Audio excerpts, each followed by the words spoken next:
going up to about 9. How does that benefit the Black Stars and Ghana as a whole when it comes to our output on the international stage? Later on as well, we'll be reminding all of us that we're in another Olympic cycle. I'm talking about a 4-year Olympic cycle. And the big question we're asking ourselves is, where have we placed ourselves as a nation to get ourselves ready for the next Olympic Games? Also, how well is Ghana utilizing that 1-year buffer that it has to put together the African Games, which was initially supposed to be held in August of this year? All of these are here on Joy 99.7 FM on the Joy Sports Link. My name is Nathaniel Attoh, and I'm backed by the rest of the Joy Sports team. Joining us later on here on the show will be the president of the Ghana Olympic Committee, Ben Nunu Mensah, to discuss the issues. We'll also be doing some analysis on all of these movements in Europe and what it will mean for the individual development of the players involved, as well as the general outlook and the general ripple effect that it will have on the Black Stars, who have always been in focus. Thank you for joining us here on the Joy Sports Link. Following his £24.6 million move from Rennes to Southampton, Kamaldeen Sulemana of Ghana's Black Stars has the potential to light up the Premier League with his speed and his dribbling skills. And this is something that many pundits have talked about. So Southampton coach Nathan Jones has been looking forward to something different going forward, and the players do not come much more different than this new record signing, Kamaldeen Sulemana, a unique dribbling threat who's sure to excite in the Premier League. This season, he's completing 4.27 dribbles per 90 minutes and clear of the 3.77 by Alan Saint Maximin, the Premier League's top dribbler. Last season at Rennes, Sulemana beat his opponent more often than other players in France, and it was not that close. So this is looking pretty good for the Ghanaian. He featured at the FIFA World Cup, and now he's found his way there to Southampton. And there's a lot of talk about how he could also help to level up and save their campaign as well this season. Joining us, on the phone line. For some analysis on this and an opinion on this one.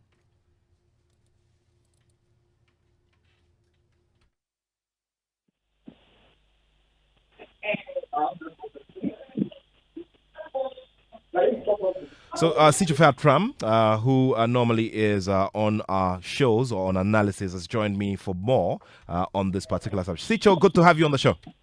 Yeah, thank you for having me, Nat. And good afternoon to everybody listening. Good afternoon. Now, Sicho, I've listened to you, this week, and you've had something that's not so regular from what everybody else is saying regarding, Kamaldeen especially, and what the prospects are looking like. Let's hear you. Yeah, I think first off, when you realize that a Ghanaian footballer is wanted by a Premier League club, the first reaction is, if you like, one of joy, because it's the league which is commonly known to us in Ghana and readily available for us to see. So the thought is that you're always going to see the Ghanaian player in the Premier League.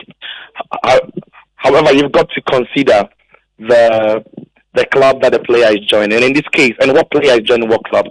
In this case, it's Kamaldeen Sulemana, who is joining Southampton. In fact, you have to choose between Everton and Southampton. Between the two, I think the better club at the moment is Southampton. But the point is, Kamaldeen Sulemana is a very talented young man, but he's still a very, very raw footballer. He still has got a couple of steps to go to be, to realize his potential that all of us know he carries. Because he's not assured with his dribbling yet. He's not assured with his final deliveries yet. He's not assured of his end products yet. So he's going into a club like Southampton, who have paid a record fee, just around the record fee that they've paid for some of their top signings to come. Unfortunately for Kamaldeen Sulemana, he's joining Southampton at a time where they are battling relegation. So for a player who is raw and still has a lot of room to develop, is it the right environment for him to go into and try and develop himself to reach his full potential? That is where the question marks are. We know historically Southampton is a club that know how to groom talent. We've seen what they did with Mane. We've seen how they were able to bring Van Dijk into the limelight and many others. The question then again would be, if in this climate where they are battling relegation, will they be patient enough for a player they've paid 25 million euros for to go through the paces and realize his potential? That is where the questions will be. But he's got all the makings of what a good player looks like in the Premier League. He's quick, He has dribbling abilities, and given the room, he can punish opponents. So it's left for all of us to see what unfolds. But I still think he's a very raw talent who would need a lot of time and coaching to realize his potential. Will Southampton, battling relegation, have that time for Kamaldeen Sulemana? We shall see. Sicho, brilliant point you've made there. However, we also need to make space. And what I'm asking is, have we also made space for the other side of the conversation where he could also possibly get in there, get on the bandwagon, move at the pace at which the club is moving, and carry every as is expected of him as a record signing? I'm referring to this considering the fact that the last time we saw a major movement such as this by a Ghanaian into the English Premier League, I remember, was Michael Essien, and he came in, from Olympique Lyonnais. He joined Chelsea, and right there and then he just picked up and run along. Is that also not a possibility? Yeah, there is that possibility, except that the scenarios maybe do not favor Kamaldeen. I think if a player like Mohamed Kudus was the one who was moving to Southampton, the conversation would have been different, because this season, Kudus has played a lot of football and has performed consistently at a very high level. When Essien was moving from Lyon to Chelsea, he was a consistent starter in Lyon and had mastered his craft to a certain level where you are confident that you know what kind of player Essien truly is. So you could just step into that Chelsea team and you know what to expect. The truth of the matter is nobody really knows what to expect from Kamaldeen Sulemana. And there's a reason why he hasn't played enough of football with Rennes this season. So if he was playing a lot of football, he was really sharp, he was in top form, was delivering back to back, then we could almost bet that he comes to Southampton with some form, on the back of the form that maybe he had with Rennes, and he can then help the team to stay up. But he hasn't shown enough of consistency with Rennes. He hasn't actually played a lot of games. One of the reasons why he wanted to leave. So I think the one thing that goes against Kamaldeen Sulemana is that we've not seen enough consistency about his game to know exactly what he brings to the cards for a struggling Southampton team. If it was Kudus, we are going to say he will bring them some goals, he will bring them some creativity, he will push them forward with his ball carrying ability. It's not the same for Kamaldeen, is it? How many goals does he have this term? How many assists does he have this term? What was his impact with Rennes this season? And that is what goes against him. So having said that, it's true. We know what the potentials are, but potentials are things we expect that can happen with a player. But there are no guarantees to it. But I mean, of course, I wish him all the best, and I really do hope that he relishes this potential with Southampton. But I think the fans need to understand what kind of player they are getting. He's a very talented footballer who is still raw, who has to develop a lot of the qualities that we've seen of him. So, in the instance where he gets there and he delivers and gets good playing time, what then should be the message you would give to whoever takes over as Black Stars coach regarding Kamaldeen Sulemana? Yeah, play him in his best role. I think Kamaldeen Sulemana is a lot more effective when he plays in that left channel. But the one thing about his game is that he's good on the transition. So when the team is breaking from defense or through midfield into attack and the opponent is on the back foot, that is what he is good at. And I have a feeling that Southampton will get the best out of him if he finds his rhythm, because Southampton like to play a lot on the transition. So if you're a Black Stars manager and you want to use Kamaldeen to the fullest, I think you'd have to play to transition. That is, of course, what we've seen of him so far. But I have a feeling that Southampton have got what it takes to unlock a lot of other things we don't know about the player's talent. Because, like I said, he has the talent. When you watch him play in bits, you just have an imagination of a player who, when he gets everything together and he becomes very much polished, he can be unplayable at times. And if Southampton do unlock those potentials, maybe we wouldn't only have to be talking about a player who is good on the transition. We might also be talking about a player who is good with carrying the ball from his own half through picking passes and sending in good balls for crosses. So yeah, I do really hope that Southampton get the best out of him, or even add up to the quality that he's already shown us, because he's still young. He's 20 years coming up, so he's still got a lot of room to improve. So Southampton need to do Ghanaians a favor by really training this lad for us, because the better he gets with them at that level of football, the better it is for our national team and our coaches. Then we come to talk about the man who, occupied space within the headlines, after all was done.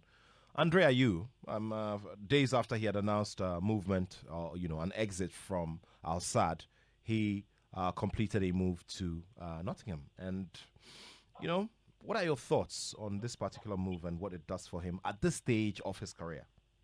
Yeah, the Andre clan know how to exactly know how to stay in the news, don't they? Because probably if he came in when everybody was busy with Enzo Fernandez, nobody realizes that he joined Nottingham Forest. They left it lots of hours after the deadline to get his registration through, and all of a sudden everybody was talking about it. But that's by the side. But I think credit to him for wanting to take up the challenge and come back to the Premier League, because at his age and for the number of years he spent in Europe, really was the motivation to want to come back to Europe, because he could have just had a retirement time in Qatar.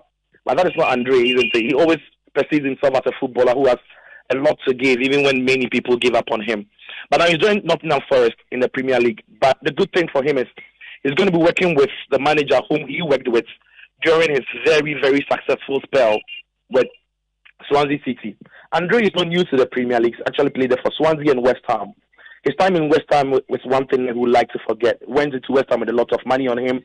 He got injured and never really looked like the same Andre again. I thought that knee injury that he caught is one of the reasons why he lost a bit of pace about his game. And since then, he's not necessarily been a player who's got the best about his movement. But the manager whom he's working with now, Cooper, knows him very well. And during their time at Swansea, there were ways in which he used him. Now, not many managers have used Andre. He used him in the half space on the right, or if you like, the space close to the box on the right-hand side of Swansea's attack when they played. What that meant was Andre didn't need to be using a lot of his pace, but he needed to use his finishing instincts in and around the box to get them goals. Hence, the number of goals he scored under Cooper in that Swansea team. So, yeah, if Cooper can get a tune out of Andre like he did for Swansea, then Nottingham Forest has got a play on their hand. But when you look through the Nottingham Forest squad, I don't think Andre used that player that they necessarily needed. But I think Cooper knows why he's brought him in, because he knows the personality that he carries. He's a leader. He fights for everything. And he's an extra body you can throw on when you need goals. And there were times in Swansea where he used him as a false nine and he paid off. There were times he used him in the free role and he paid off. So he absolutely knows how to get the best out of Andre. If anybody thinks Andre can play in a wide area and play as a winger, you never get the best out of him.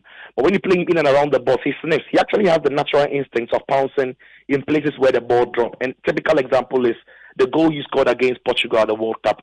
Look at where he just came from to latch onto the ball that had deflected through Danilo's legs to score.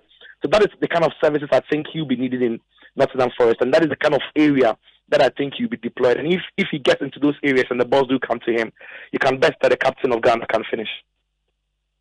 Sicho, thank you so much. And we're going to be doing something major as we build up to the announcement of who will take over as Black Stars coach. And we'll fit in all of these, But just before you go, we've got increased numbers in the English Premier League now. What does that do now for you? What relevance? Of what relevance is it for us, for our national team and all of that? Yeah, it's a big deal. It really is. And the more important thing is that a lot of them do get minutes for their clubs. Jordan plays a lot of minutes for Crystal Palace. Partey is always starting. Mohamed Salisu always starts when he's fit. And hopefully Kamaldeen Sulim Amate is playing a lot of games under his belt. Schlopp is playing. Hopefully Kamaldeen and Andrea, you can get a lot of minutes under their belts. Listen, we are talking about the most competitive league in the world. And the more the players are exposed to the competitive nature of the league, the better it is for their ability, their confidence, and their know-how, and a test of their own character and skill set. So it's good that our players are being exposed to that level of football. I think 4-5 years ago, we were having this discussion that our players are not playing top-flight football. Good news is we've got a lot of them now playing top-flight football in the top league in Europe. So yeah, long may that continue. We hope to see a lot more of them in those places. And we want to see a lot more of them winning trophies to build that winning mentality. But playing the Premier League alone exposes you to very, very stiff competition, which challenges you, the player, to get the best out of yourself and challenges your skill set and asks you actually to master them. So it's a good thing for Ghana that our players are being tested at the highest level. Okay. Let's see how it goes. Let's see how we're able to weave all of that together and make sure that it affects our national team positively. Thank you. Sure. Thank you. Thank you so much, Sicho. Pleasure's mine. Sicho Fatram with analysis there on the recent major moves by some key Black Stars players, including Kamaldeen Sulemana and Black Stars captain Andre Dede are you? Still here on the Joy Sports Link. There's some stuff to share with you as we get into all the major conversations here. The president of the Ghana Olympic Committee, Ben Nunumensa, is seated, and we're getting into the conversations in a minute. This year, Ghana is scheduled to host the Africa Games. 7 months to the scheduled start, our infrastructure is far from ready. More worryingly, our federations are not doing much in terms of preparation, as most of them lack the needed funding. In fact, we're running out of time, and unless the African Union acquiesces to our request for the postponement of Africa's premier multi-sport competition, we may confront a national disgrace. The time for the government to act is now. In the year under review, Ghana participated in the 22nd Commonwealth Games in Birmingham, the United Kingdom. We managed a paltry 2 silver medals and 3 medals, bronze. For us at SWAG, we convinced Ghana could have done better if a little more attention was devoted to the so-called lesser-known sports. The practice often has been to promise our athletes luscious bonuses and incentives few days before such events. This we find rather inappropriate and duplicitous. A more appropriate path would be to develop, in the medium term, a 4-year development program that ensures our athletes are given more competitions, more qualifiers, sound healthcare, dieting, and more modern equipment for their training and competitions. His tennis courts, sports halls, and boxing gyms barely meet acceptable international standards. Our athletes continue to train under inhumane conditions. As the Africa Games or Olympic Games stare us in the next few months, we have no option but to upgrade our facilities to appreciable standard. Well, so that was the president of the Sports Writers Association of Ghana, Kwabna Yeboah. Now, the very eloquent broadcaster of many years with massive experience has laid the foundation for the conversation we want to have this afternoon, and no less a person, an august visitor to our studios as the president of the Ghana Olympic Committee. He's had a massive track record in terms of administration in the sporting industry and in the sporting space. You all do recall when he, together with some other, association executives, put together the Weightlifting Association of Ghana, lifted it, got the competitive formats to start working. After that as well, he did some work with the Ghana Cricket Association, and Ghana was able to win some major laurels during his tenure as a vice president of the Cricket Federation. He's gone on to, play major roles, especially within the space of the Olympic movement here in Ghana, and currently he's serving on his second term as president of the Ghana Olympic Committee. I'll always add as well that he used to be a school prefect at the great college. Apsu, thank you so much for your time. It's good to have you here in the studio. Thank you very much. I think that's more important. More importantly, I'm an Absudian. Yeah. That's the biggest of your credentials. Yeah, that I agree with that. Kwabna Yeboah, has reminded us of something we probably may be sleeping on as a nation. First of all, we were all looking forward to the organization of the Africa Games. A great platform indeed, but then we realized at a certain point that there was a clash with a very, very close proximity with the timing of the World Athletics Championship, and obviously our A-list athletes would want to focus on that one because it's bigger. Now, there was the issue of timing and how quickly we're getting things together in terms of our infrastructure for it. And it's just a very unfortunate situation. Where do we find ourselves? Obviously, there's a postponement, and we have a 1-year buffer. Thank you very much, Nat. I'm not too sure about the kind of postponement that writer is talking about. I serve on the LOC for the African Games. Okay. And as far as I'm concerned, as we stand now, the Games is scheduled to start from the 4th of August. This year? This year. Okay. What he asked, and we can play. We can play back. We can play back. But what he asked for was a postponement because of the pace of work and the realistic situation. Okay. Well, so that's what, if that's what writer is saying. I mean, he may have access to a few other facts that is making him say. What I know from being a member of the LOC is that yes, we have challenges, especially the misunderstanding between the AU, who are the owners of the games, and then the African confederations, and then ANOCA. ANOCA is the mother body of all the Olympic committees in Africa. There's still a lot of misunderstanding as to who would manage and who organize the games, and that has not been cleared yet. I also know that because of COVID, we got a bit late in infrastructure, starting our infrastructure. Okay, so those are the challenges, and I know sometime very soon we would likely to have the impasse between the AU and then ANOCA solve.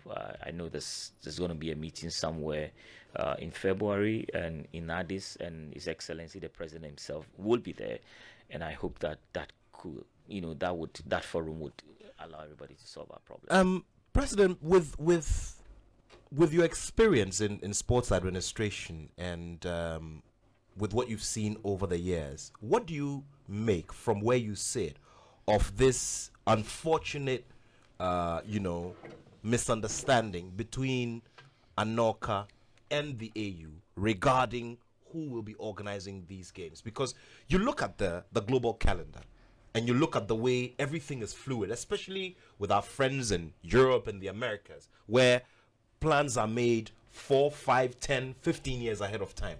And here we are, we're not even able to figure out who is having, who owns rights to a franchise. It's unfortunate. If you ask me to speak as the president of an Olympic committee, I would tell you that, look, international sports are organized by international sporting bodies. They're not organized by institutions that organizes Heads of State Summit. That is what the AU does. And I think that's where the challenges came. And like I said, I'm speaking as the president of an Olympic committee. If Ghana wants to have an international games, and then we want it to be recognized as such, especially that we're looking at it being an Olympic qualifier, then we need the African confederations. Okay, so if we're going to do football during the African games, it has to be organized by CAF. Otherwise, it doesn't become an international games. It does not get recognition from the IOC. If we're looking at weightlifting, it has to be organized by Weightlifting Africa. I mean, that is what I think that AU, still has a problem with. And it's dragged on for a long while. I think that we're almost there from what the minister tells me from the last meeting they had. I wasn't there. Or from my discussions with the minister and then the ANOCA president, looks like we're almost there. I think what Ghana should tell the AU, and I'm speaking as the president of the Olympic Committee, that, look, you guys organize this Heads of State Summit, and you're very good at that, okay? We want our game to be an international games. Can we bring on board those international bodies or those bodies that gives these games international status? You see, what AU maybe is not really appreciating, like, look, the rules and regulations of international sports are owned by the international sporting bodies. The referees, the judges, the umpires are owned by the international bodies. So if we're going to have, say, a weightlifting tournament here, the rules for the games will be set up by Weightlifting Africa. If we're going to have a football, let me limit it to football. The rules for the games, the scheduling of the games, who plays who first and stuff like that, and even the size of the ball in a goalpost will be set up by CAF. In the same way, if we have a swimming competition, exactly. And quickly before you go on, talk about that. World Aquatics have sent in a letter, appointing our very own Farida Gendo as a member of the board of World Aquatics, and the letter is signed by the president of World Aquatics, Hussein Al Musalam. Excellent lady.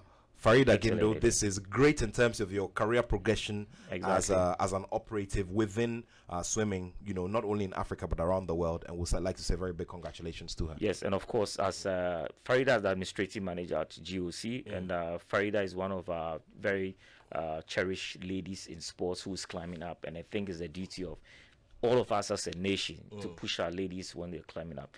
Fantastic lady, very, very on point with her work at the GOC, and I think that she deserves whatever appreciation she's getting from the International Swimming Federation. Well, we'll be listening to that soundbite by, Kwabena Yeboah again, because he's raised some very key points based on which we're starting this conversation with the president of the Ghana Olympic Committee. Also, later on in the show, we'll also be looking at major, landmarks, or major milestones that have been chalked by the Ghana Olympic Committee in wanting to bring everybody together, bring all of our associations together in working towards the cause of organizing the upcoming Africa Games. Immediately after we listen to this soundbite, I'll also be asking the president of the GOC what he would prefer from where he sits, whether he'd prefer that the games are scheduled and they go on August 4, or we get a postponement like is being suggested by the president of the Sports Writers Association of Ghana. Also, seasoned lecturer and broadcaster Attoh will be joining us in the conversation. He's also got thoughts on these particular subjects that we're discussing here, and it'll be interesting to get his thoughts here on the show. This is the Joy Sports Link on Joy 99.7 FM. Do remember that you can join our conversation via our WhatsApp line 055 055 here on the Joy Sports Link. Ghana is scheduled to host the Africa Games. 7 months to the schedule start. Our infrastructure is far from ready.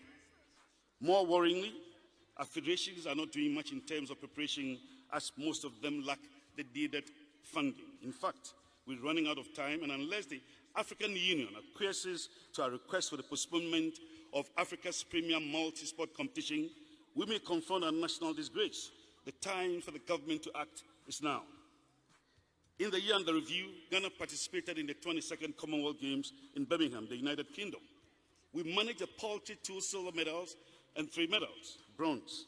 For us at SWAG, we convinced Ghana could have done better if a little more attention was devoted to the so-called lesser-known sports. The practice often has been to promise our athletes luscious bonuses and incentives few days before such events. This we find rather inappropriate and duplicitous. A more appropriate path would be to develop, in the medium term, a 4-year development program that ensures our athletes are given more competitions, more qualifiers, sound healthcare, dieting, and more modern equipment for their training and competitions. His Royal tennis courts, sports halls, and boxing gyms barely meet acceptable international standards. Our athletes continue to train under inhumane conditions. As the Africa Games or Olympic Games stare us in the next few months, we have no option but to upgrade our facilities to appreciable standard. We have no option but to upgrade our facilities to an appreciable standard. The words of Kwabena Yeboah, the president of the Sports Writers Association of Ghana, at the last MTN SWAG Awards night. Now, do remember that the SWAG Awards is also a platform that's used for making major statements on the state of our sports, and that has been the tradition of the Sports Writers Association of Ghana. Okay, so would invite initial comments from Carl the Truth Tofor. He is the host of Sunday Night Live on GTV, a long-time broadcaster, a lecturer, and a communications professional. It's amazing to note that he's also past the age of 60. I mean, you can't even believe it because he looks, looks 40-something. I refuse to be intimidated. From Gambaga to Accra. And he's in a black and white apparel too. For those of you who are joining us, representing Motown. No, truth be told, from here I'm going straight to Zigzag Mother's funeral. I'm coming from there, yes. I went early in the morning and had to go and do match day. Yeah. And I said I'll drive in once I've left here. Yeah. So talk about that. Zigzag. I mean, the people may not know Zigzag, but that was. I was telling someone about Reverend Azigiza, who used to be DJ Azigiza back then. But we on used to Joy, call him. bringing us. And myself used to call him Zigzag. Yeah, Zigzag, DJ Zigzag, bringing us the Joy Beach Jam. Yeah, I mean, absolutely. Nobody listened to anything else anywhere. The Joy Beach Jam. Phenomenal. So our condolences once again to Reverend Victor Bakbu Attoh, Junior, also known as Junior. Yeah, or Victor should I say the Pakwadu Junior? Junior. Yeah, so it's good to see you. I mean, you've been listening to Kwabena Yeboah's thoughts. We've been tackling the issue of timing and this uncomfortable air between the African Union and Anoka regarding ownership of the Africa Games and how it should move forward. The major problem comes from no other place than the AU. Case close. What the African Union, what business that the African Union have to in holding and hosting games? Or managing games. What business do they have? Nothing. You see, even the relevancy of the African Games as a sporting spectacle is being brought into question because times have moved on.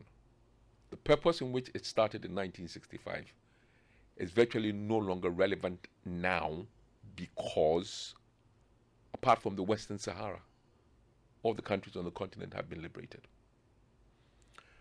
But that notwithstanding, even if you want to maintain such a thing, you need to liaise with other sporting federations and see what the calendar has. You don't just get up and choose a day and then decide that that's when the host country has to have it. And that's why, for instance, and believe you me, Kwabena Yeboah was being diplomatic. I think was being a bit too shy in better words. You think so? It's not. It should be postponed. It will be postponed. Because whether people like it or not, it has been postponed and is just about to be announced. All right, whatever, Yes, whichever one you want to do. Yeah. Whether you like it or not, if you go to the wider public, when it gets to the Olympic Games, when it gets to the Commonwealth Games, we can't run away from the fact that track and field is the jewel in the crown. Sure. So if track and field is a jewel in the crown, it tends to replicate down. You come to Africa, and the World Athletics Championship is being staged, and you are saying you're staging your own, then what you're going to get is under 17 running. Okay? And is it possible? So, okay, then we will change it and have it on another day. Have it on another day, which may coincide with the world, and because Ben is here, coinciding with the wrestling world championships. You think people will come for the African Games? So it's not just because it's owned by AU and so therefore you must decide. He was right when he said it. I was going to use certain words. They better wash their hands of it. Let the African Olympics and the local organizing committee run it. Choose it. But it's not going to take place this year. It's not. It's going to be postponed. Problem now is when next year. Because Ben will tell you that in July, August, or July, middle July, getting to end in July, August, you've got the Olympic Games in Paris. He's preparing for it. So you can't take that period. Okay. So where are you going to do it? September? Or are you going to do it March? Whatever it is, I'm not in that position to decide for them. But I know that it will not take place this year. Case closed. Case closed indeed. I know that you also have thoughts out there, and that's the reason why you have to bring them in via our WhatsApp platform. It's +233 55 11 11 997 or simply 055 11 11 997.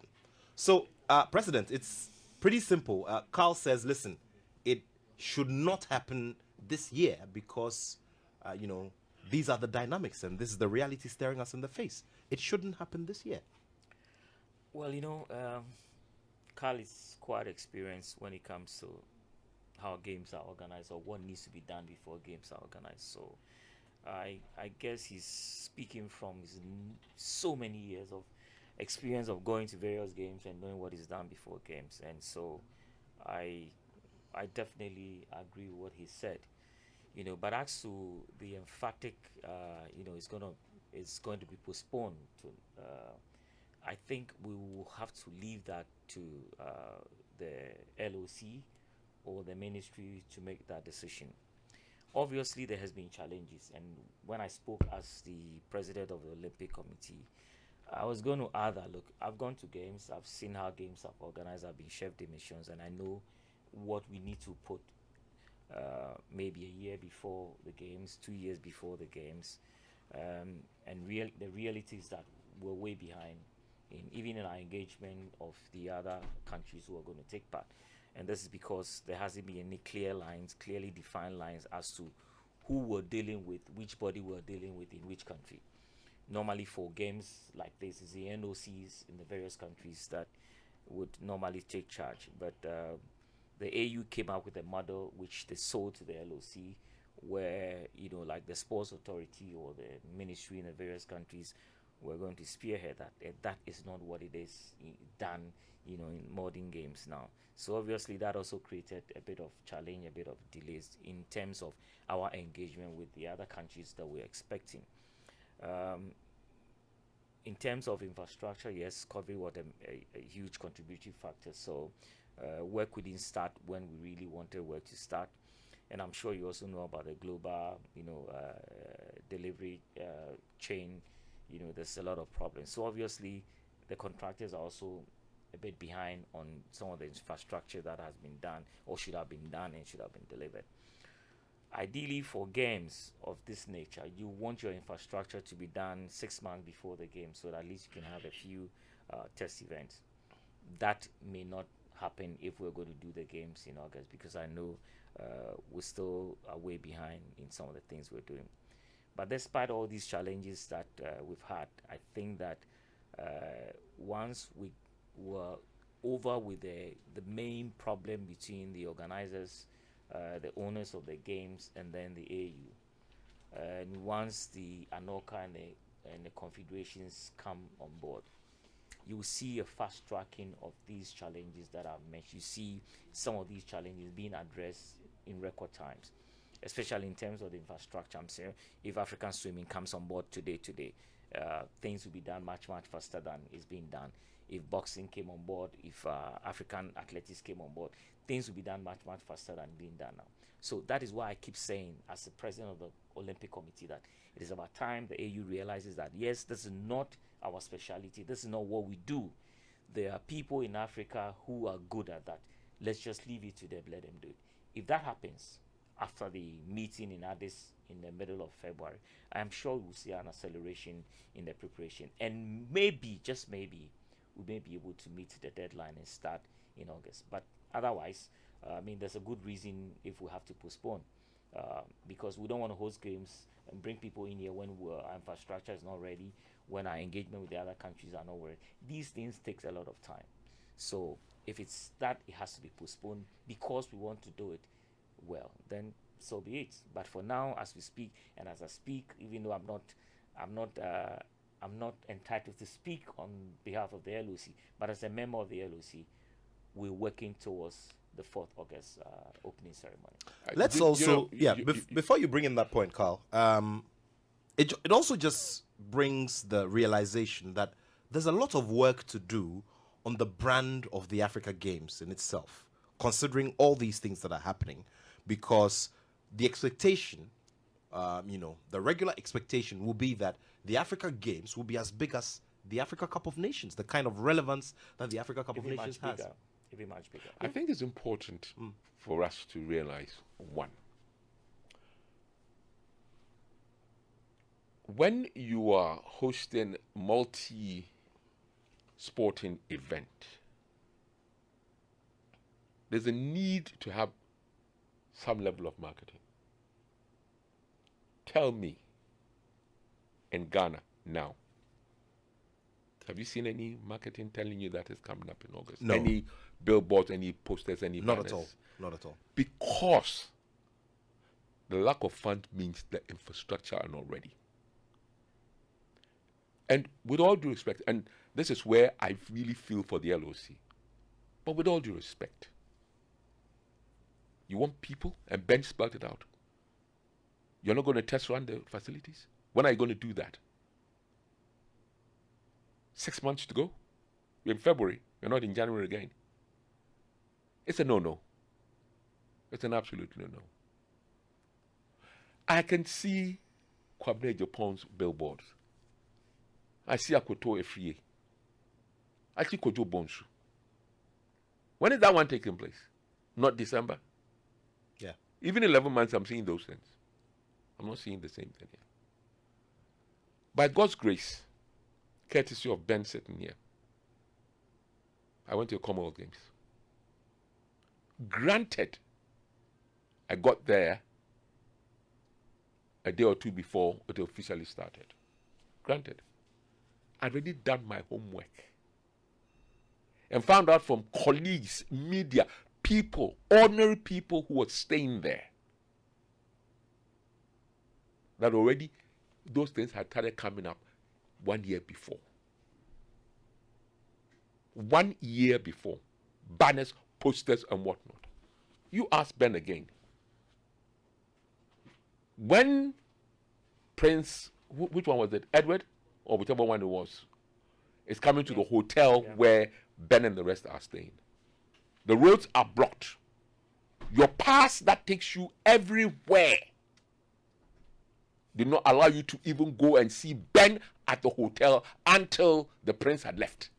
And I'm not talking about the heir to the throne. What's his name? Harry. No, not Harry. William. I'm talking about Charles's brother. So therefore, like 10th to the throne. I'm going to see him for an important meeting, and I can't do that. You got to wait. Yet you have a pass that says you can go anywhere without any restrictions whatsoever. So you can see what I'm talking about. More than 1 year, it's being promoted. There's this bowl in the middle of Birmingham that was completed long ago.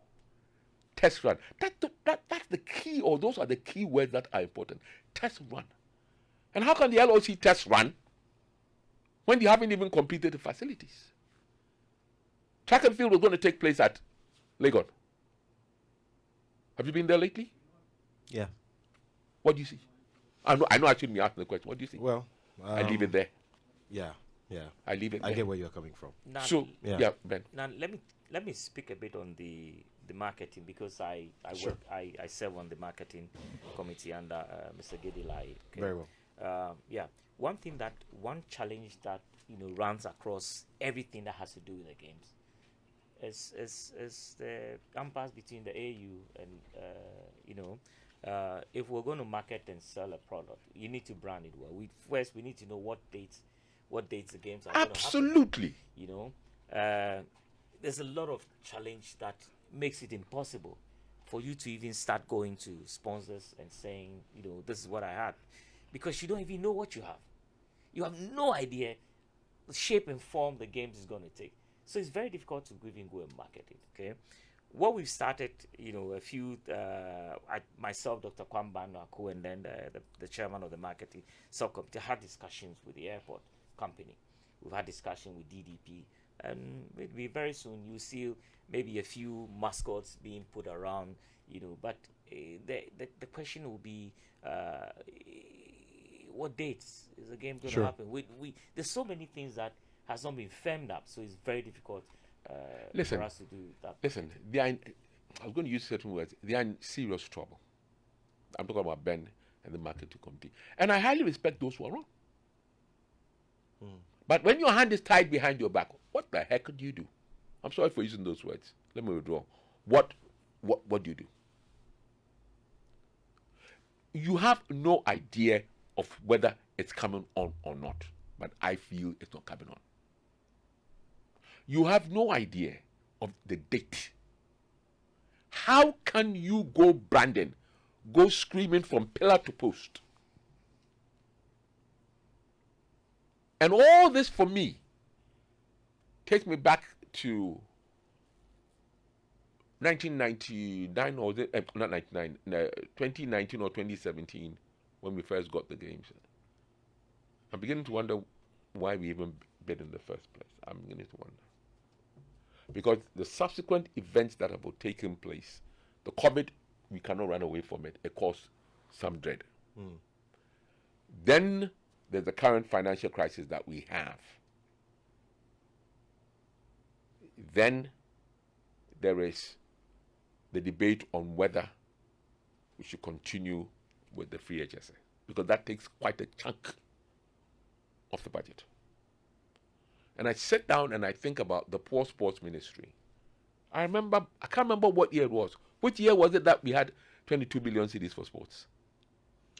This should be 22 million. That was I mean, serious. Honorable Elvis Free Anchors. I can't remember what it was. Yeah. All I know is that it happened. Yeah, sure. And for me, it's ridiculous.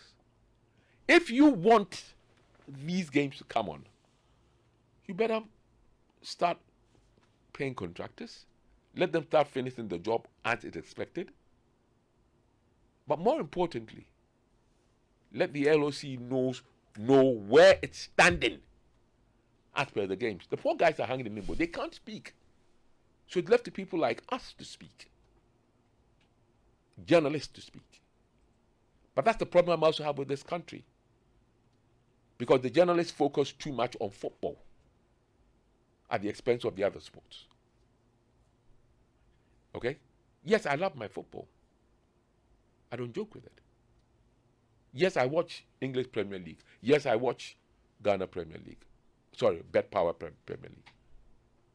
But I'm saying that journalists also should specialize.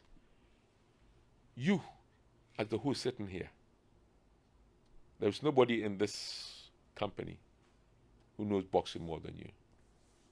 So when it comes to who's going to go to cover Floyd Mayweather against Manny Pacquiao, there's only one obvious name. But yet in this profession that we practice, 99% talk football. That's an accusation that Ben Rumesa was laying towards me before this. Just within fine. I know. I am also a culprit. I'm also one of the, not victim here. Carl, I like your honesty. Yeah. Because you know that the majority of people do like football. But you don't also do it, because if you start achieving success in other disciplines, all right, you are going to get people look in that direction. It's the reason why when Kwabena Eboa says that we won 2 silver and 3 bronze at the Olympic Games, that's where I differ from him strongly. Because at least that was at the international level. So should not one of the amateur boxers or one of the 2 sprinters, athletes, 3 of the the silver medalist, the boxer and and then the 2 athletes who got the bronze, should they not have seriously, and I mean it, seriously be in contention for the SWAG's Sports Person of the Year? Exactly. With all due respect, and he's a talent for the future, no doubt. But what was the basis of Muhammad Kudus? I have a point there. But because it's being voted for, and the majority of members are into football, you're going to get football at the expense of others. And so you find out that there's a deficiency in the infrastructure for weightlifting. Tell me, where were you going to play basketball? Basketball is not played outside. It's played within an indoor facility. The court is indoor. Do we have any as we speak? 6 months to go. No. Or we're going to compromise and then say, oh, in our case, we'll do it outside. So we'll go to St. Joseph CYO Park. And that park, court, basketball court, I remember it very well. Because when I started journalism, the first time that the likes of Harry Thompson, Kenamwa and company said, you're going to cover it, I was angry because that was the day Hearts were playing Kotoko. And then Attoh Accra Stadium. So I thought I was going to, for the first time, going to get free ticket to watch Hearts Kotoko at the stadium. And they asked you to go to CYO Park. That's where my interest in basketball began. Okay. Developing, and since then I've been a basketball freak. Okay, so you can see what I'm talking about. He spoke about swimming or the aquatic federation. What are the facilities? Are we using Tasano? Are we using Lagos? Well, in terms of meeting criteria, the Bukom International Pool is the only World Aquatics approved pool that we have in the country at the moment. Yes. You're going to do everything there. And do we have? It's not aquatic. I think it's swimming in terms of the length. Yeah. There is the synchronized swimming. There's the diving and whatnot. Yeah. My friend, there's so many things we got to do. The number of lanes that we have at Bukom Arena, is a problem. I mean, we'll expect, like 10 to 12 lane for international competitions like the African Games, and even what we have at Bukom. If you went there yesterday, you realize the water has been drained out because it's a problem. It's leaking. If we're going to do it in Bukom, we need the warm-up pool, which is like a 20-meter warm-up pool. Yes. It's not been done. We don't have it there. We're hoping we could get Boteman, the aquatic center, ready for the games. Okay. But as a backup, I think that as a nation, we should start looking seriously at the Bukom center and see if we can get a piece of land just behind the for an expansion. Not expansion of the original not the pool itself, but the warm-up area. Which is just a 25. So obviously it's going to result in the expansion of the facility, the general facility. But where is the space that you're going to do it? Remember that this was built by Senate. Yeah. Where's the space you're going to do that? Yeah. Well, that's an issue of land use, the landowners, and all of that. Those are the points, and that's what people are beginning to. And he spoke about marketing. Let's get back there. Whenever you go to a company, and Ben knows more than I do, the first question they ask is, "What is in it for me?" You're not talking about money at the time, but how can that brand be expanded? And Ben and the rest are going there much as... No, let me put it this way. They are hitting a brick wall. Because when is it taking place? What time? Do you have the timetable? Do you have the timetable? For all the events that are going in the African Games? No. Do you have the time? We don't. I sit here and I know when athletics and weightlifting and whatnot are going to take place at the Olympic Games in Paris. I know already.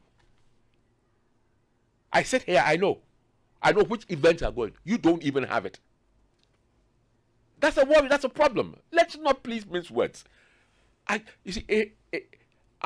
go out, by God's grace, I've been gracious.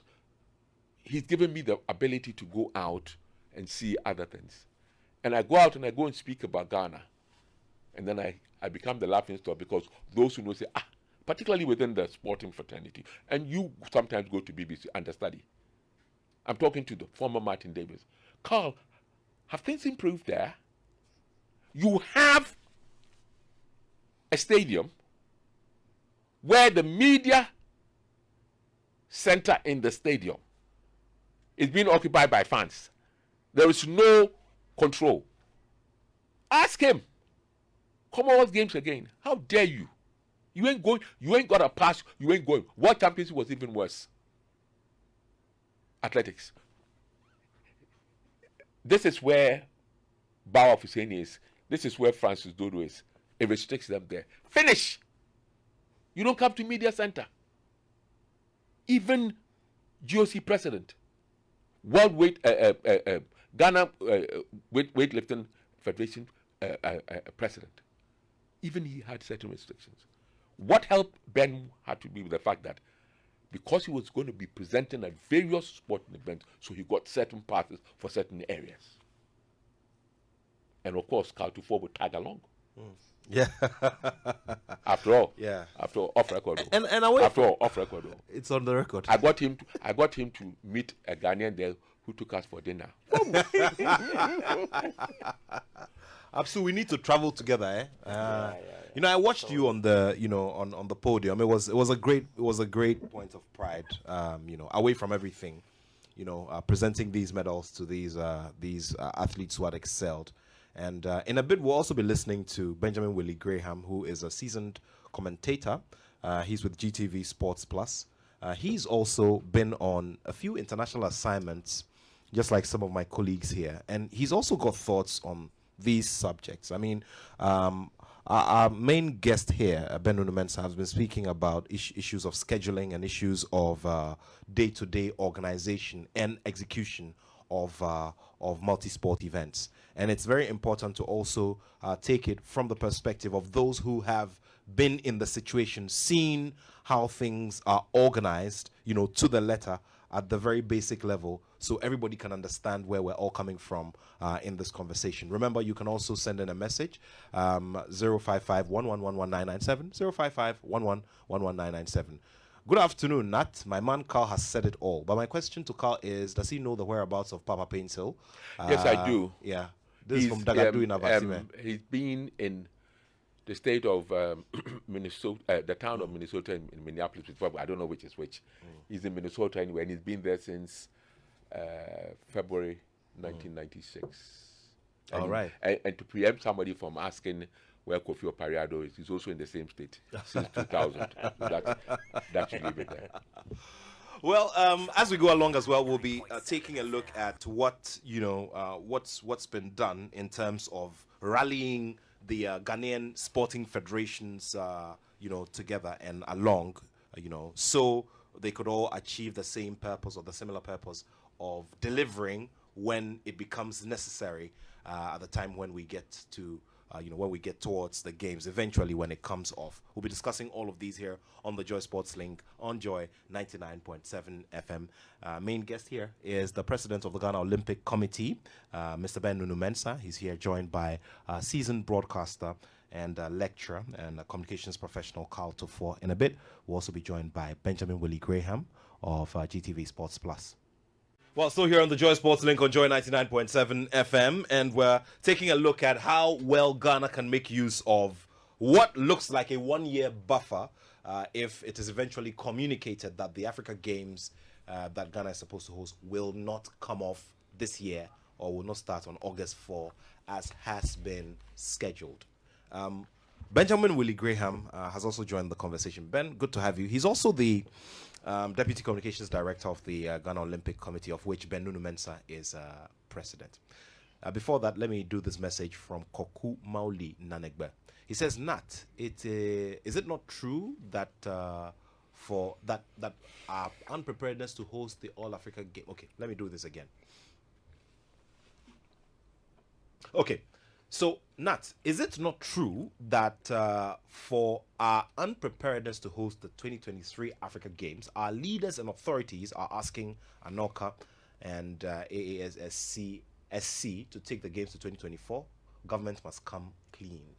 Okay, so it's been explained here by the president of the Ghana Olympic Committee, who's also a member of the issue between the Association of National Olympic Committees of Africa, which is ANOCA, okay, and the African Union, because originally the African Union, started this franchise of the African Games, and so there's an issue of who should own it and who should run it, and that is an established fact. So nobody is running away from any point. Now, as to the question of who owns the games, it is owned by the AU. Okay, but it is the organization and the management of the games. The games is AU games, and the last the message, nobody has asked for a postponement to 2024. Okay, I don't think that the government has done that. At least on my position as a member of the LOC, I know we're working towards the August date. If we have to postpone, so be it. But nobody has asked for that is yet. That has not been done yet, and I hope that even if we have to postpone, it's not going to be too long, because as Carl explained earlier on, we have the Olympics coming up in July, and so these things, they would normally affect athletes who are coming for the competition, because then he has to decide, okay, am I coming for the African Games, or I should focus on my training and peak when the Olympic Games start. So, but as we speak now, nobody's asked. We haven't mentioned the postponement yet. We're working per the timelines that we have, and I hope that we may just be able to deliver as promised. But if it has to be postponed because we're not ready, why not? Well, Willie, Quick one here. If you take a look at the history of what they now call the AU Games, okay, the problem has been because the AU, OAU stroke AU as an institution always wants to, quotation marks, interfere, put their hands in. That's why you're not having it every 4 years or every 5 years. Take a look at it. 1965, 1973, 1978. There is no consistency. If it were being held, or if it were the baby of Anoka, or the various individuals, because take a look at the African various sporting federations. Don't they have this every 2 years, every 4 years, consistently? Because they own it. So this business for me, if you want the Africa Games to survive, and I'm saying that I have question marks about its relevancy now, but if you want it to survive, leave it to the Olympic committees of Africa to run and do what they have to do. And then we can hold them and stick to liberating the continent of Africa, which has been done, but there's still Western Sahara. Thank you. Benjamin, you've been following the conversations, and it's very clear. It's unanimous here that we need time, in as much as we say the start should be August 4th, just like has been scheduled. When you look around, I mean, in your recent experience of seeing the organization of tournaments and big sporting events, what would you want to see regarding pace, regarding bringing a lot more heads together to fix this problem? I mean, thanks a lot, Absolutely. Bottom line here is, if you have a conversation with the federations who are to compete at these events, I'm not too sure that they'll be telling you how comfortable they are putting together a team to compete for this event, because it is not necessarily about the organization. Remember when we were hosting the 2008 African Games? After the facilities were put together, we had the Africa Cup of Nations, you mean? Specify. We had what we call the Zenith Bank Four Nation tournament, and that's where Stephen Appiah got injured and was ruled out of the tournament. Do your test runs, and that's what we were talking about back then. Yes. So I remember I played a key role in terms of commentary and all those things at the event. So it gave you an opportunity for you to know what was happening. In 2018, I was privileged to be part of the 2018 Women's AFCON because I was part of the LOC. Again, what happened was that we even had a friendly match with South Africa, remember, back-to-back friendly matches. And so you get the opportunity to understand what's happening. I've had the opportunity again to write to AU personally to ask AU whether Ghana was going to be in pole position to host the event, and for that matter, as whether it's going to be Egypt, because I'm hearing reports that Egypt is going to be given a chance, maybe. Because remember the 2019 issue with Equatorial Guinea. Equatorial Guinea at the point was going to host the event, and at the point it was taken away from them and given to Morocco. So there's a certain precedent that had been set, that was put together by the organizers. So the question everybody's asking is that, what is the plan now? Are we in the pole position to host the event or otherwise? The response I got from AU was that I should liaise with our sports ministry, and they should be able to give me information, which of course I have liaised with them. And the information I get is that there's going to be an inspection, a final inspection, and then we get to understand what's going to happen. So I understand the whole process in terms of what's happening. But again, my point is that not the actors, what is the plan? How prepared are they? Are they in camp already? Have they started, putting things together? For me, those are my major concerns, because it is the actors who are going to, if the facilities are put together, the actors would have to go and perform. Now, what about them? So it's more or less like everybody is hanging the balance, and the activities or events this year, that's supposed to be the planning stage, if you ask me, planning stage for these actors. I'm happy to announce that if you look at, for instance, what is happening, you remember the Amasaman project? When was the last time you heard about it? Been a while. Okay. So the GOC now fully acquires the ownership of the facility, 16.5 acres, obviously. The GOC is being granted Anoka and the Olymp Africa Foundation, giving the GOC $100,000 to start something on the project. Obviously, that's way not part of the current plan of the government. Having said that, there's also another amount of money that has been also allocated to federations. Of course, the GOC is also happy to say that it's going to give in to the federations. For instance, there's the athlete support grant of $100,000 that's been given for these athletes. And I have to be honest with you, it's spread over 2022, 2023, and 2024. And these grants, I tell you what, the first tranche is going to happen. That's a $40,000 is going to be in 2022. Now, these are the federations that are going to benefit. You have judo, you have swimming, you have golf, you have weightlifting, you have handball.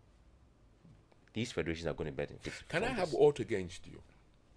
Can I have aught against you? This has come through. Yeah. This must be fed to the public. Yeah. You and I are on the same platform. You haven't fed it. If Nat hadn't brought us here, Okay. I'm on your case. You and my younger brother. Hold on. You and my younger brother, I love so much. I know. Yeah. That's it. So I'll tell you what. So within this It was period. part of our annual report, and I think it was. Yeah. it was So good for the public. I'm saying that. But it's good to know. Yes. So apart from the federations I've mentioned, judo, weightlifting, handball, the 2023 tranche also allocated to fencing. When was the last time you heard about fencing? No, it's for me. So long as the So minor. fencing, athletics, and two other federations who definitely have activities this year That's- would also and we're benefit. focusing on basketball and Basketball is also going to have, triathlon is going to have, badminton would have. So I'm saying these are the actors who are supposed to perform at these facilities we are talking about, but they need to be supported.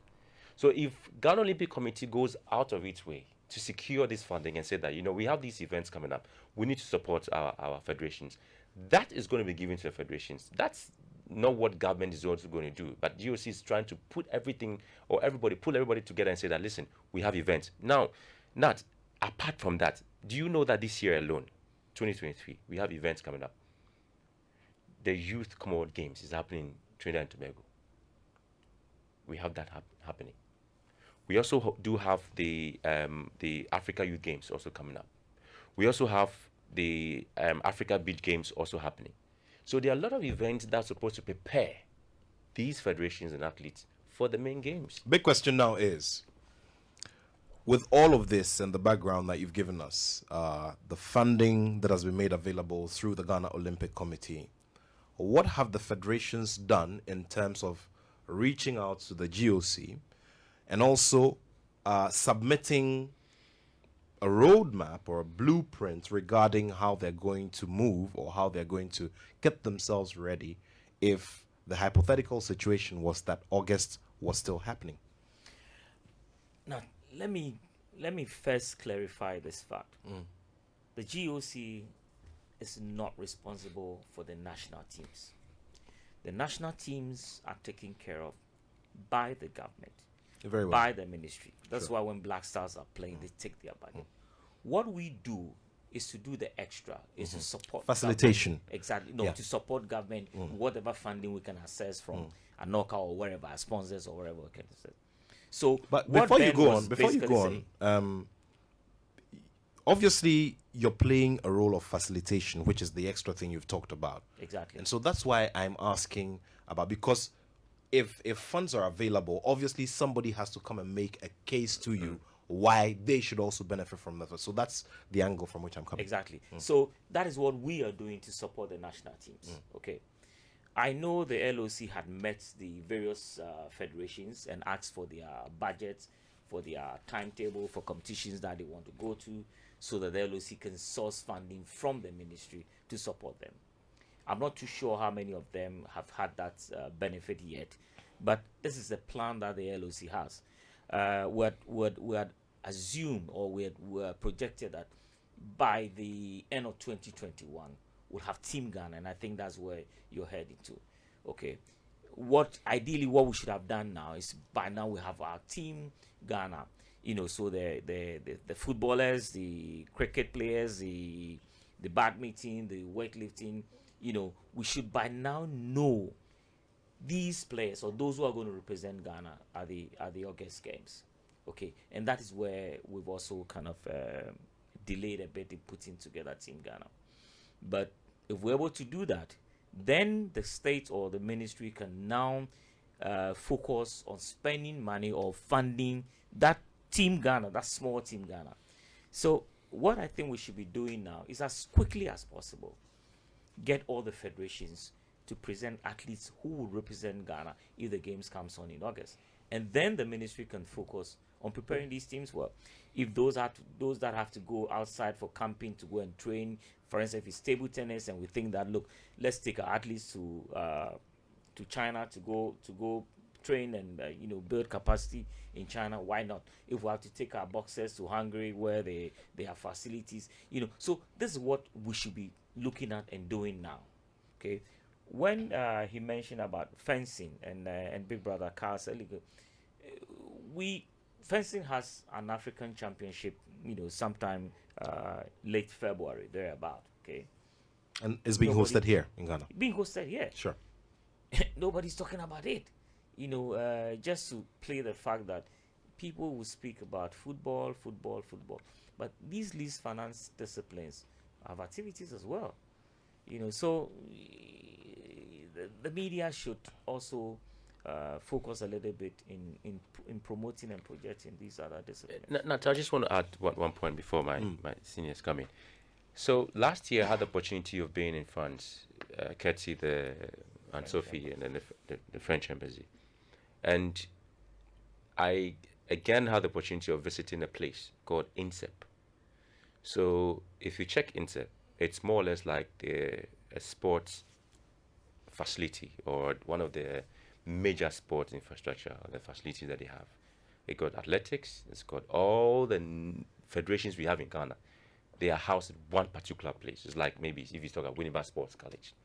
So what they do is that when all the federations select their top athletes, all of them move straight to INSEP.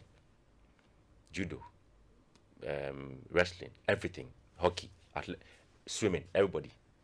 You've got all the top coaches there, and they take care of you, fencing, anything that you can think of. So all the top athletes from the federations, all of them will move straight to INSEP, and you stay there till the time that you're going to compete. Your nutritionists, your physiotherapists, everybody, they make sure they deal with you. So again, I met with the director, and I said, wow. So if you're hosting the 2024 Olympic Games, it means that all your athletes will be here. I said, yes. And that's not the only place they have. They've got other facilities or other places, the same performance as INSEP, because it's like a performance, more or less like place where you're taught how to, your performance is, you're monitored. Center, yes, a Hansen Center, more or less. So that's what they have. Then I found out that they've got, partnership with some other African countries. I think the Ivory Coast is one, Senegal and the other places. So I sat back and said, I'm not surprised that I see some other countries performing better than us when it comes to these events. So we have 2024 coming up, and we still have that, opportunity, window of opportunity to see how best we can, help our athletes grow. Apart from camping them here and giving them you got places where we can move. Remember the point Margaret Simpson was in Mauritius or something like that, or one of these places. We've got some of the athletes who were performing in Europe in different places because they got the best of treatment and the best of training. So that window of opportunity that the French government gave me, I realized that, listen, if we really want to dominate, then there's a lot we need to do. Because when I went to INSEP, even at a time when there was nothing happening, I saw athletes there. Can I ask a few questions here? One, please help educate me here. You said the chap said that's where the athletes will be staying. Yeah. How practicable is that when it applies to the Olympic Games, where the mega stars will be coming? Okay. I doubt. Okay. Your tennis guys, your top-notch track and field guys. Boss, Ben, are there any professional weightlifters? I mean, because if not, then fine, then that's all right. No. But then if there is, those mega stars, those who get more than necessary, they're all invariably, and in London it happened, Yes. seek their own Baths accommodation. and- yeah. Absolutely. So I'm not too sure. But what I want, the key thing is that, are the federations aware of this? Okay. The money, dispersed. So are they aware? So And how quickly have they been told? so at the AGI of the Ghana Olympic Committee, Yep. this information was made available because it comprises all the federations. So they are aware. They're aware. Yeah. And so that's the reason I'm saying that this information is out there. And that's why the allocation was not just done because the GOC sat in a boardroom and decided to do allocation. Obviously, you need to present your programs and activities, and the GOC will be able to allocate some amount of money for you and say, this year, because that's why it's in tranches, 2022, 2023, 2024. I think you need to consider some of us. When I say consider some of us in media, let us know. No, not going on. But the media must, because it's he knows more than most. It's the media that's going to propagate this. Yeah, it's going to bring this out. Kwame Abua has what he said at the swag. Yeah. If the various houses hadn't bothered to play the tapes and whatnot, it would have come to zilch. Yeah. But I see that the point is, like we're saying, Do me a this, favor. Give me a communique. I will do Send that. it to me. I will do that. So I'm saying that, for instance, the Amasama project, the GOC Anoka out of it, we decided that okay, we want That's to news. Yeah, we That's want major to news. help you. And so for the Well, last that's weeks, anyway. I've been with.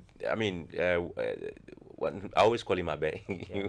You know, he's been, Isaac Abuajidre. yeah, he's always been at the place. You know, making sure that the funding that we've got to put the facility together is put in good use. Again, I'm Has saying it been walled off? it's been acquired by GOC now. So it's been I walled know. off. Yeah. Has it Yeah, been yeah, walled off? yeah, Charlie, yeah. Charlie, Yeah, before- coach, before- I appreciate where Carl is coming please, from, exactly. especially with issues of litigation I beg in you, this country, I- land, okay. land litigation. Yeah. That's So, the first so thing Carl, you let need me to give you a bit of Yeah, Ben. background, okay? The land was acquired under BT Baba, or it was actually acquired by BT Baba when he was president of the NOC, the 10-acre. Okay, so what he did was immediately the funding that he got from IOC, which was supposed to have gone into construction of infrastructure, he didn't do that, but he won the place. And that's where IOC got a bit bored and said, look, we're not going to invest in the project again because, look, we gave you money, we wanted you to put up a tennis court, put up Okay, but you see, BT Baba, knowing what our land tenure system here is, spend the money toward the place. But for that, there will not be any Amasama land to talk about it. So all that we did when I came in office is to acquire the additional 6 acres, Okay. to add to what has already been walled. That is why. So courtesy of BT Baba, if it was a mistake at that time, It wasn't a mistake. courtesy of his mistake, we have Amasama. Otherwise, forget Ghana. it. There will not be any. Ghana, land tenure system. Yeah. But I mean, it's for me the exciting part of it is that at least I know that the federations do have events coming up that they have to prepare for, and those preparations are towards other games coming up. In fact, the 2024, like I said, the Commonwealth Youth Games is happening in Trinidad and Tobago When? from the 6th of August to the 11th of August. So, and these are events that we're supposed to participate and also prepare ourselves towards any other event that's coming up. But it's happening in August. That's the point. It's happening in August this year. And so at the end of the day, we need to understand that if we are to prepare even for next year Olympic Games, these are the activities and programs. And I'm happy Uncle Carl mentioned the fact that at INSEP, the top athletes, and boss, if you go to INSEP, no matter your pedigree, they've got the hostel facilities. Once you are registered at INSEP and you have events, you've got the support of the state, whatever you want to do. But at the end of the day, you come back to INSEP to be taken care of by the state as you prepare to go for any other event. I'm not disputing that. Yeah. So it's like they deliberately put those facilities together to ensure that the athletes perform at the maximum level. And currently, if you go again to INSEP in France, you would see every athlete there preparing for the 2024 Olympic Games. Let's talk about the recent exploits of Deborah Aqua, who is a medalist from the last Commonwealth Games in Birmingham. Deborah Aqua had a major challenge ahead of participating in the games. It was an issue of timing and a bit of health as well. Yeah. She had a major challenge, and the thought immediately was that, look, she probably was ruled out, but she went in there, gave herself a lot of individual motivation, gave herself a lot of psychological, boost, and she won a bronze medal. Now, you're looking at her feat of qualifying for, the next World Athletics Championships, and you're looking at how we can all as a collective tap into that or draw inspiration from that and get things done quickly. I think the first thing you need to realize is that with Debbie, I've become extremely close with them. Since I did a series of programs starting in 2021, started with Ben when he was in Japan and company, for the Olympic Games then, Tokyo. I even became much closer with her in Oregon. Okay. And then in Birmingham. Truth of the matter is, there was a certain determination by Deborah in light of what had happened in Oregon. She is carrying, or she was carrying, an injury. I personally spoke with her trainer, and the trainer was personally of the view that she shouldn't do both.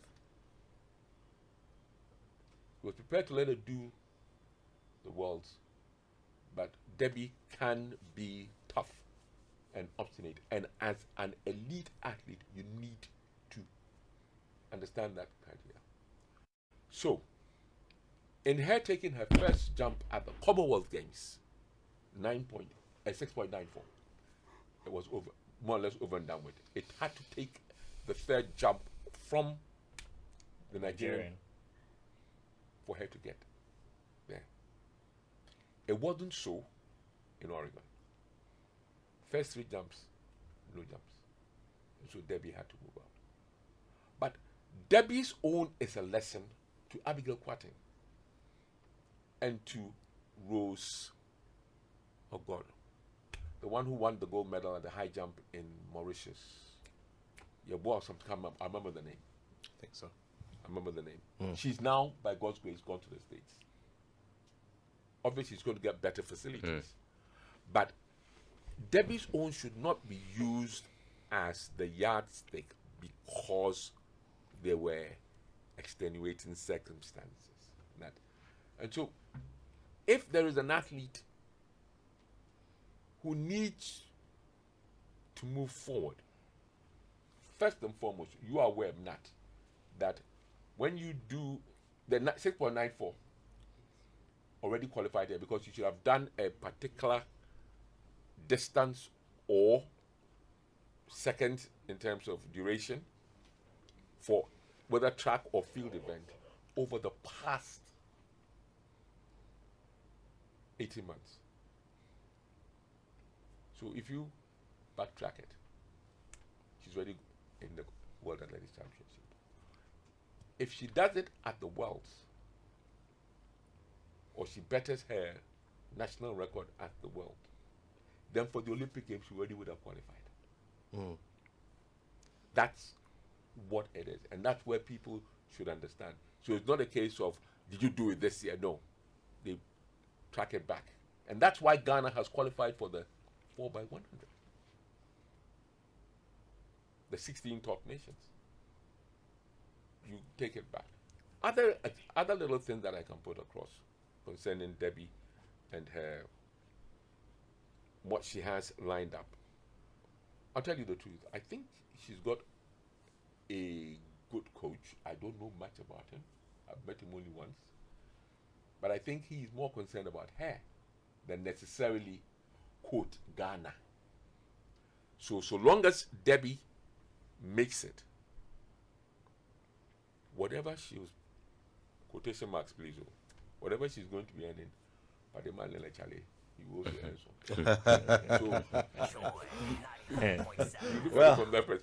well, we're getting towards the finish line of the show. Less than 10 minutes to go. It's important to share some, information. But Leila Pencil has sensed this one. She says, interesting discussion. Oh, Africa, we have a very big problem. Thank you very much for that message, Leila. There's some useful information that's also coming from, from Farida regarding the Olympic solidarity that was spoken about by the president.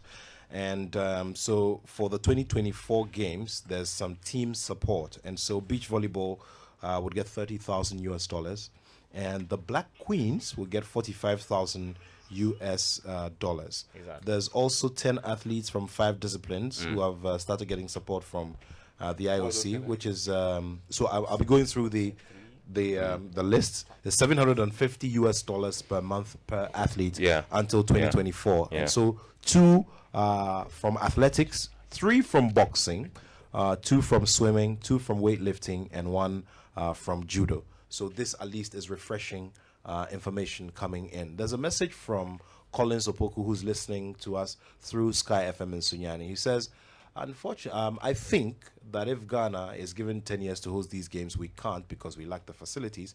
It'll be prudent if the government comes in. Well, government is very much involved in the scheme of things. And so that's for your information. Government is very, very much involved in and the facilities are coming up. Is in what's being done. Can I rebuke you? That's not. Can I rebuke you? You said Sunyani. Sunyai. Sunyani. Sunyai. I'm sorry. This I'm one. sorry. Sunyai. Yes. Thank you very much for the correction. But from the other side, No. well, they get Bono- upset the when Bono you people? say No. Second. Mm. Second. Okay, very well. They get highly offended. All right, gentlemen, I think I'm going to go around the table. Let's begin with you, Benjamin. From our end, it's pretty clear and simple. It will be a big boom for us, in terms of the variety that it brings to our profession and the other story that it adds to what we've done over the years, if this comes off and it comes off successfully. When you wake up and Africa Games strikes you, what are the things that you think about, in wrapping up? I mean, there are a lot of things that I've said. The legacy projects are more important to me than, these days I talk about legacy projects because I think we don't pay much attention to those things. Not. If you go to Achimota Secondary School and ask them of Africa Games, I'm sure they will ask you what you're talking about. If you walk down to any other place and talk about Africa Games, people will ask you, what are you talking about? Walk to any of the offices around you and talk about Africa Games. People will ask you. So, like my boss said, the very first time I met the team, the first thing I said was, in 1993, I think we had the under 17. It was in 91. 91, Yeah, 91, 93, 93, 95, we won. So, 95, yeah. do you know, and you can check, in 1993, there was a pitch panel advertising Korea Japan 2022. 1993. At the under 17 competition, there was a pitch panel advertising Korea Japan 2002. That was when I said, wow, how many years to that event? A minimum of 9. And people were already talking about it. So for me, it's unfortunate that we're here discussing it.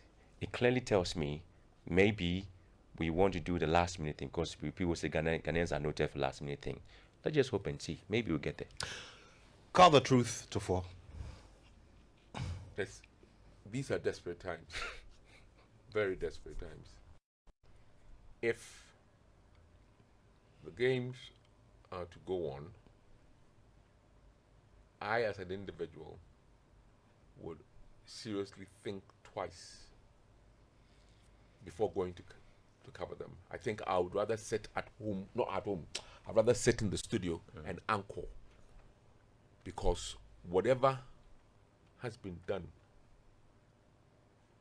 has not been test run, and I'm not going to be a guinea pig. I saw disaster with my own eyes at Hillsborough in 1989. People being crushed to death. And this was in Sheffield, a country that now doesn't joke with safety. So if the games will go on, hallelujah, I have my doubt though, hallelujah. But I'll anchor it from the studio and broadcast it now. Thank you very much, Carl. And the final word to you, Mr. Benjamin Mensah, President of the Ghana Olympic Committee. Well, not obviously there's been challenges and there's been, so it's caused a lot of delays. But I think that we still have enough time to pull this off. But what is important is that moving forward, we take right decisions based on advice from people who know it. If we're able to do that, I think that we should be able to deliver this game. Remember, Ghana hasn't had the opportunity to host the African Games. This is the first time, and we can't afford to continue to be doing matra makwe with people. We need to move forward, doing the right thing, especially taking advice from people who have done it or people who know how to do it. And I think that if we do that, we should be able to deliver these games. Ben Nunumensa, President of the Ghana Olympic Committee, wrapping up the conversation for us here on the Joy Sports Link on Joy 99.7 FM. Obviously, this will not be the end, as we always do here, and we're going to pursue these matters until we get through to a place where we realize we're on cruise control, as some may like to put it. Thank you so much. We'll be back tomorrow with the Joy Sports Arena, which is our update show, bringing you updates from everywhere around the world in sport. I've been supported very ably by the Joy Sports team, especially Elom Benaya Dafiamekpo and Abdul Karim, and the rest of the team who may not exactly be here physically. Thanks to the